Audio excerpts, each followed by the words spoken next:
Sa isang liblib na bahagi ng Iloilo, may maliit na barangay na tinatawag na Maasin. Doon nakatira si Rosalyn at ang kanyang anak na si Paulo. Sa likod ng kanilang bahay, may isang malaking punso, tahanan daw ng mga duwende. Palagi silang pinaalalahanan ng mga kapitbahay. Rosalyn, huwag mong gagalawin ang punso. May nuno dyan. Pero hindi niya ito pinapansin. Isang hapon, naglalaro ng football si Paulo. Sa kakulaitan niya, nataman niya ang punso at halos magiba ito. Biglang lumamig ang hangin. Parang may nagmamasid. Kinagabihan, nilanat si Paulo. Pero kakaiba ang kilos niya. Bandang 2:00 ng madaling araw, bumangon siya ng nakapikit, at naglakad papunta sa pintuan. Nanay, may maliit na lalaki sa labas, nakangiti. Nang sumilip si Rosalyn, may maliit na anino sa harap ng pintuan. Hindi bata, hindi tao. Maliit na nilalang na may kumikislap na mga mata sa dilim. Kinabukasan, may maliliit na pas si Paulo sa paa, parang pinisil ng maliliit na daliri. Nang makita ito ng barangay captain, sabi niya, "Yan ang galit ng duwende. Nanood kayo." Lumipas ang gabi at mas lumala ang lagay ni Paulo. Habang natutulog siya, bigla itong napasigaw. "Nanay!" Nasa ilalim ng kama, yung maliit na lalaki. Nang ilawan ni Rosalyn, may nakita siyang maliit na nilalang, nakayuko, may matatalas na ngipin at pulang mata.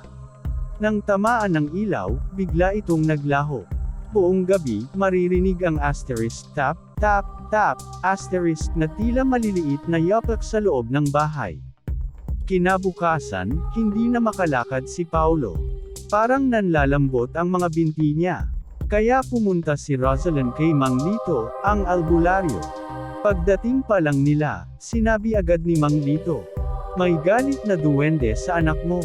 Nasaktan niyo ang punso. Kailangan mong humingi ng tawad." Takot na takot si Rosalyn.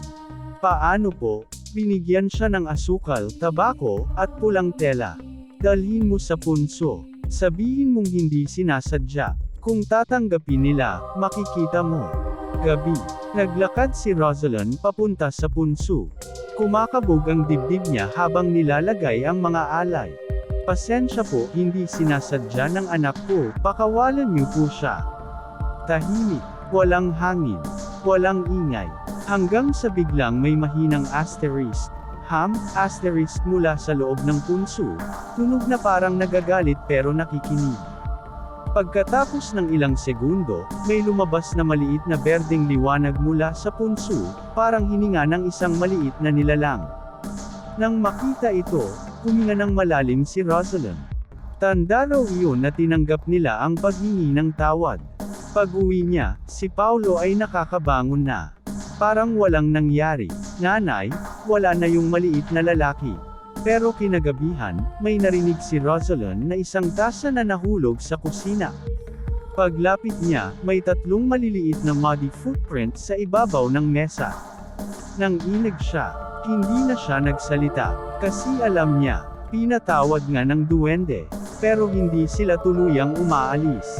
Bumibisita pa rin sila, para paalalahanan ka.